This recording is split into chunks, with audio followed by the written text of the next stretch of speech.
लखनऊ के गोमती नगर के खरगापुर स्थित द आई स्कूल में दूसरा वार्षिक स्पोर्ट्स प्रोग्राम बड़े धूमधाम से मनाया गया। इस दौरान नन्हे मुन्ने बच्चों द्वारा विभिन्न कार्यक्रम प्रस्तुत कर अतिथियों को मंत्रमुग्ध कर दिया। आयोजित कार्यक्रम के मुख्य अतिथि भाजपा के राज्य महिला आयोग की उपाध्यक्ष अपर्णा यादव ने कहा कि विचार से ही अच्छी शिक्षा एवं संस्कार आते हैं जो जीवन को एक नया रूप देते हैं। हमें अपने बच्चों को मोबाइल फोन न देकर किताब पढ़ने व अच्छे विचार के लिए प्रेरित करना चाहिए। उन्होंने कहा कि आजकल बच्चे जो संस्कारहीन होते हैं वह मोबाइल फोन की देन है। बच्चे मोबाइल में ज्यादा समय देते हैं जिससे वह अपना सिलेबस गूगल से सर्च कर पूरा कर दे रहे हैं, लेकिन उन्हें किताब पढ़ना चाहिए और स्वयं के विचार उत्पन्न करना चाहिए। आज जितने बड़े लोग हैं, चाहे वैज्ञानिक, डॉक्टर, इंजीनियर, डीएम, राजनेता व महापुरुष बने हैं, सब अपने विचार से देश को जीते हैं। उन्होंने आगे कहा कि परिवार के लोग बच्चों को संस्कारित एवं संस्कारात्मक मार्गदर्शन की आवश्यकता है। विशिष्ट अतिथि भाजपा के पिछड़ा वर्ग मोर्चा के जिलाध्यक्ष ब्रह्मादेव यादव देवा ने कहा कि हमें समाज को शिक्षित एवं संस्कारित बनाने के लिए निरंतर प्रयास करना चाहिए। तो वहीं उस स्कूल की प्रधानाचार्य निक्की गुप्ता ने बच्चों के उज्जवल भविष्य की कामना करते हुए उन्हें आशीर्वाद दिया तथा आए हुए अतिथियों का आभार प्रकट किया। विद्यालय के संस्थापक अंबिका यादव, मनोज यादव, ओपी दुबे, लखनऊ यूनिवर्सिटी के प्रोफेसर एसपी सिंह, विजय सिंह यादव, रवि देहाती, विशाल मिश्र, सुशील यादव, ललित राजपूत, कृपा शंकर यादव, नीलम मिश्रा, रेणु तिवारी, दिव्या मालवीय, शालिनी श्रीवास्तव, पूनम मिश्रा, वाराणसी मधु, प्रीति दर्शाता, समरीन, निर्मला सिंह सहित तमाम अभिभावक भी मौजूद रहे जिन्होंने उपस्थित बच्चों का हौसला बढ़ाया जिनकी उपस्थिति बच्चों का और हौसला बढ़ाया। देखिए, आपसे ज्यादा राष्ट्रवादी मेरे बच्चे हैं पीछे, उनकी आवाज ज्यादा तेज आ रही है, आप लोगों की आवाज उतनी तेज नहीं आ रही है। जोर से बोलिए, भारत माता की, भारत माता की, वंदे वंदे। आज मैं एडुमेटा हाई स्कूल के इस फर्स्ट आई थिंक ये प्रोग्राम है, सेकेंड प्रोग्राम है, एनुअल कॉन्सर्ट में आई हूँ। मुझे बहुत अच्छा लगा और मैं हृदय की गहराइयों से बहुत बहुत धन्यवाद देना चाहती हूँ सर्वप्रथम यहाँ के जिन्होंने प्रेरणा दी, डॉक्टर शिवम कृष्णा जी को, जिन्होंने मुझे यहाँ पर एक सूत्र कार्यक्रम में बांध करके रखा यादव जी के साथ। और मुझे लगता है यहाँ पर जितने भी महानुभाव हैं, मेरी बहनें हैं, भाई हैं, और इसमें किसी प्रकार की अतिशयोक्ति नहीं करूँगी कि यादव समाज से जो मुझे प्रेम मिलता है, प्यार मिलता है, स्नेह मिलता है, आशीर्वाद मिलता है, उसकी मैं सदा ही सदा ऋणी रहूँगी। तो मुझे जिस प्रकार का स्वागत करते हैं आप सभी लोग, मुझे लगता ही नहीं कि मैं किसी कार्यक्रम में, अन्य कार्यक्रम में आई हूँ, ऐसा लगता है मैं अपने परिवार के कार्यक्रम में आ रखी हूँ। तो मुझे बहुत बहुत धन्यवाद देना चाहती हूँ आपका। दो चीज़ों पर बोलूँगी और मैं चाहती हूँ कि आप सब जितने भी अभिभावक हैं यहाँ पर, सब लोग इस बात का बहुत गंभीरता से ध्यान दें। आजकल का जो एक कह लीजिए कि एक पूरा एक वातावरण है, उसमें हम इसकी जो बच्चों को हम ट्रेनिंग दे रहे हैं, एजुकेशन दे रहे हैं, या जैसे भी उनका स्किल डेवलपमेंट करा रहे हैं, गाने में, संगीत में, अभी बच्चे भी यहाँ पर परफॉर्म कर रहे थे, हमें एक चीज़ का बहुत ध्यान देने की आवश्यकता है और वो ये है कि हम बच्चों को जो करंट सिचुएशन है, हालांकि यहाँ पर बच्चे छोटे हैं, पर जो करंट सिचुएशन है उससे ज़रूर अवगत कराएं। अभी ये बच्चे जैसे हमारे बहुत छोटे बच्चे हैं, प्ले स्कूल के बच्चे हैं, आई एम प्रिटी श्योर कि स्कूल में इनको सिखाया जाता होगा कि गुड टच क्या है, बैड टच क्या है, होता है ना, ये गुड टच क्या है और बैड टच क्या है। हमारे बेटी को भी पता होना चाहिए और हमारे बेटे को भी पता होना चाहिए। मैं इसलिए नहीं कह रही हूँ कि मैं जो है किसी जो है बाहर एक कहते नहीं है कि एक नेतागिरी का भाषण करना, वो नहीं कर रही हूँ। एक पेरेंट हूँ, मैं भी एक माँ हूँ, तो मुझे लगता है कि हमें अपने बच्चों को जब तक इस तरीके की जानकारी नहीं मिलेगी, और स्कूल में ही नहीं, स्कूल वाले तो अपना काम कर रहे हैं, हमारे घर में भी हम उनको बताएं। क्योंकि मैं आपको बता दूं, मैं महिला कमीशन से हूं, मैं वाइस चेयरपर्सन हूं इस समय पूरे उत्तर प्रदेश की। SWC की जब ऑल इंडिया मीट हुई थी हमारी नेशनल्स की, हमारे पास आप बिलीव नहीं करेंगे कि 14% जो केस आए, 14% पूरे देश में वो छोटे बच्चों के आए हैं महिला आयोग में। और वो क्या थे? बैड टच के केसेस थे। और किसने करे? वो घर में ही उनके साथ ये सारी चीजें हुई। तो हमें इस बात की जानकारी आपको इसलिए देनी है कि हमारे घर से ही ये सारी चीजें शुरू होती हैं। और हम अगर अपने बच्चों को नहीं बताएंगे, नहीं, क्योंकि बच्चे बहुत मासूम होते हैं, उनको पता नहीं होता कि ये सब चीज़ें क्या हैं, कोई आदमी कैसे उनको टच कर रहा है, कैसे उनको देख रहा है, किस निगाह से देख रहा है। हम उनको जब तक बताएंगे नहीं, छोटे बच्चों का मन बहुत कोमल होता है, तो हमारा ये दायित्व बनता है कि हम उनको ये सारी चीज़ें बताएं, उनसे अवेयर करें। और इसको प्लीज़ मजाक में मत लें, ये बहुत सीरियस चीज़ है। It's a very very serious issue. 14% आप सोच सकते हैं किसी बच्चे के साथ अगर इतना विभत्स कारनामा हो तो उस बच्चे के अडल्टहुड पे, यानी जब वो बड़ा होगा या बड़ी होगी, कितना मानसिक रूप से विक्षिप्त होगा वो, कितना डेवलपमेंट में, कितना इंटरेक्ट करने में उसको प्रॉब्लम होती है, कितना साइकोलॉजिकली उसके मन पे, उसके कोमल मस्तिष्क पे प्रेशर पड़ता है। तो हम एक ऐसे युवक को या एक ऐसी युवती को बनाए देश के लिए जो सार्थक हो, और वो तभी होगी जब उसको जो है ये सारी चीज़ें पता होंगी।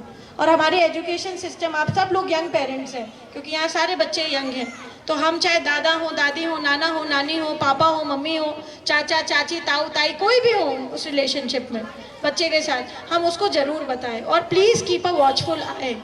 कहते हैं कि जब जो है बच्चे को हम छोड़ते हैं बाहर, हालांकि आजकल तो पेरेंट्स जो है बाहर अपने लॉन तक में भेजते नहीं हैं, बच्चों को थोड़ा फिजिकल एक्सरसाइज भी कराएं।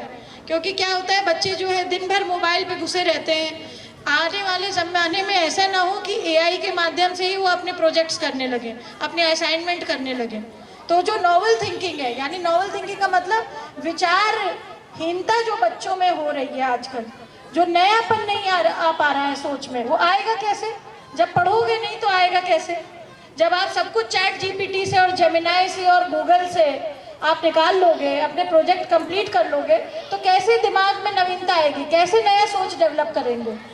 मैं आपको बता दूं कि आज तक जितने भी महान देश के लोग आविष्कार हुए हों, साइंटिस्ट हुए हों, राजनेता हुए हों, जितने भी लोग बड़े हुए हों, उन्होंने अपने विचार के माध्यम से इस देश को, इस पूरे जो है धरती को जो है जीता है।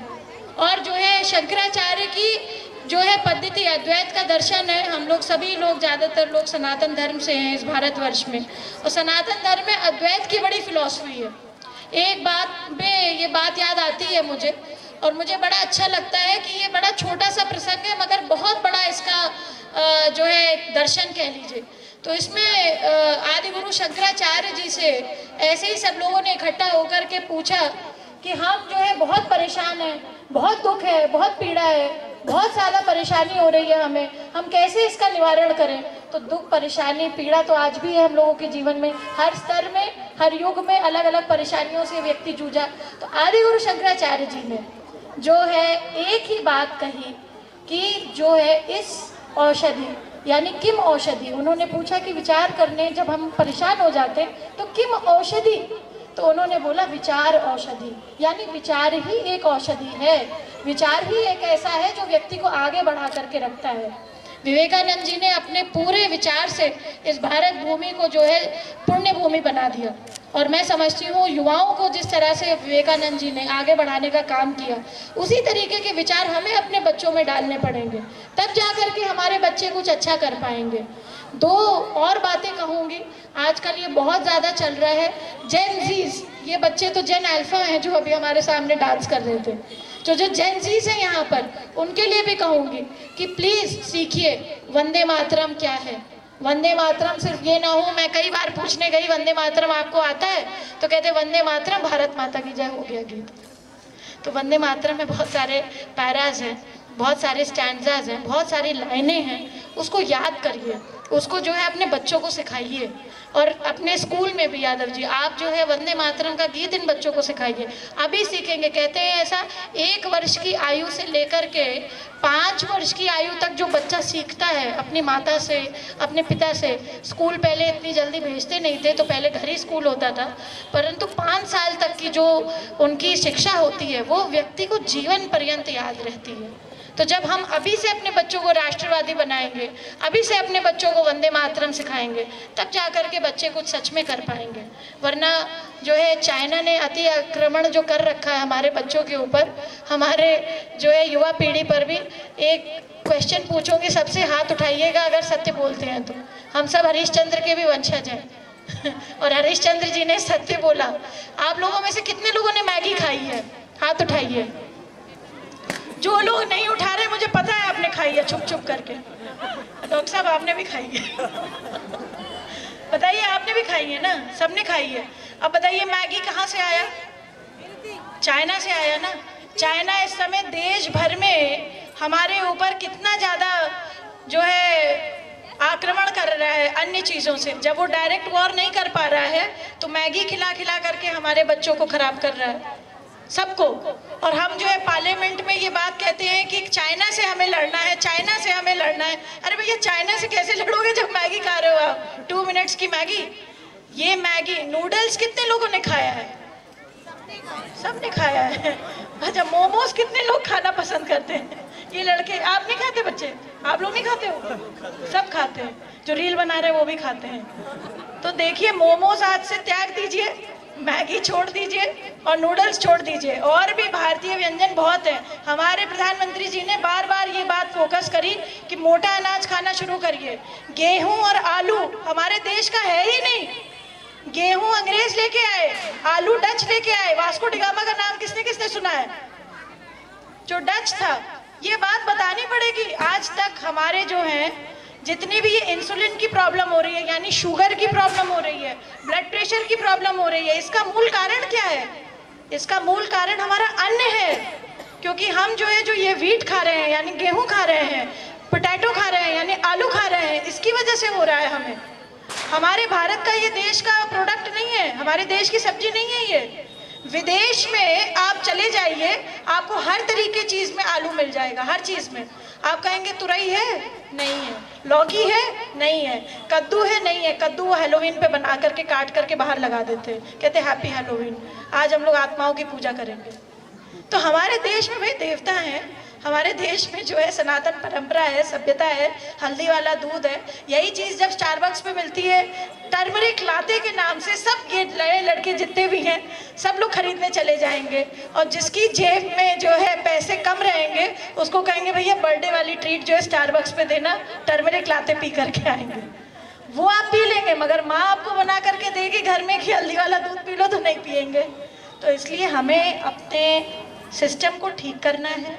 अगर हम बड़ी बातें कर रहे हैं तो विचार करने की विषय ये है कि हम अपने आप से, अपने स्वयं से सुधार करना शुरू करें। और जब हम आत्म मंथन करेंगे, हम स्वयं में अपना जो है चिंतन करके अपने आप को ठीक करने का व्यवस्था करेंगे, तब जा कर के हमारा देश अच्छा होगा, हमारी प्रोजनी यानी हमारे बच्चे अच्छे होंगे। इस बात का बहुत बहुत ध्यान रखें। मुझे लगता है ये जो है आज जो है सारे लोग ये सोच करके जाएंगे कि मैगी अब से नहीं खाएंगे कम से कम 3 महीने तक तो नहीं खाएंगे, उसके बाद थोड़ा थोड़ा मन करेगा तो फिर देखना पड़ेगा। और भी बहुत सारी भारतीय व्यंजन है, उसको खाएं, उसको जो है प्रचार प्रसार करें। इतने मोमो के ठेले हो गए हैं आजकल कि लगता है कि मोमो हमारे देश का जो है समोसे जैसा व्यंजन बन गया है। आदमी ये बाद में पूछता है कि समोसा चाय खाओगे, कहते मोमोज खा लेते हैं जरा। तो जो है ये एक विषय। और मोमोज में बहुत सारी चीज़ें पकड़ी गई हैं। कई लोगों ने बोला सब्जियां बड़ी पुरानी पुरानी लोग बना बना करके बेच रहे थे। तो इस बात का ध्यान रखें, जैसा हमारा अन्न होगा वैसा हमारा मन होगा, और जैसे हमारा जो है विचार होगा उसी प्रकार से हमारे बच्चे होंगे। अपनी बात को एक ही बात से विराम दूंगी कि हम अपने टीचर्स का भी बच्चों को सिखाएं, अपने गुरु का भी सिखाएं। देखिए अब तो टीचर हो गए, पहले गुरु होते थे। तो गुरु परंपरा बड़ी मैं कह सकती हूँ कि बड़ी अच्छी होती थी, क्योंकि बच्चों को सिखाया जाता था। आजकल हम लोग क्या कहते हैं, अरे यार तुम्हारी टीचर बड़ा होमवर्क दे देती है, हम इस तरीके की बात, डेरोगेटरी बात ना करें। तुम्हारी प्रिंसिपल ने मुझे ये कहा, तो हम क्या सिखा रहे हैं अपने बच्चे को कि तुम डिसरिस्पेक्ट करो अपनी टीचर की। और अगर आप खुद एज पेरेंट या एज कोई भी उसके रिश्तेदार टीचर के लिए डेरोगेटरी बात कर रहे हैं, यानी उसके लिए हल्की बात कर रहे हैं, तो यानी आप अपने लिए भी, स्वयं के लिए भी आप अपने लिए हल्की बात कर रहे हैं। कल को वो आपकी भी इज्जत नहीं करेगा या करेगी, क्योंकि बच्चों को हमें सिखाना पड़ेगा कि इज्जत देने से हमें इज्जत मिलती है। हम जब तक उनकी, अपने गुरुओं की, अपने टीचर्स की इज्जत नहीं करेंगे, तब तक हम जीवन में नहीं पहुंच सकते कहीं। तो हमारे यहाँ पर तो बहुत ज़्यादा ध्यान रखा गया है इस बात का। मैं चाहती हूँ, आप लोगों से भी अनुरोध करती हूँ कि टीचर्स का जो है, और जो है इस शिक्षा क्षेत्र का लोगों का जो है सम्मान करना सिखाएं अपने बच्चों को, और कोशिश करें कि हम मर्यादित भाषा का प्रयोग करें अपने बच्चों के सामने, उनके लिए। इसी के साथ पुनः वंदे मातरम, भारत माता की जय। बहुत बहुत धन्यवाद।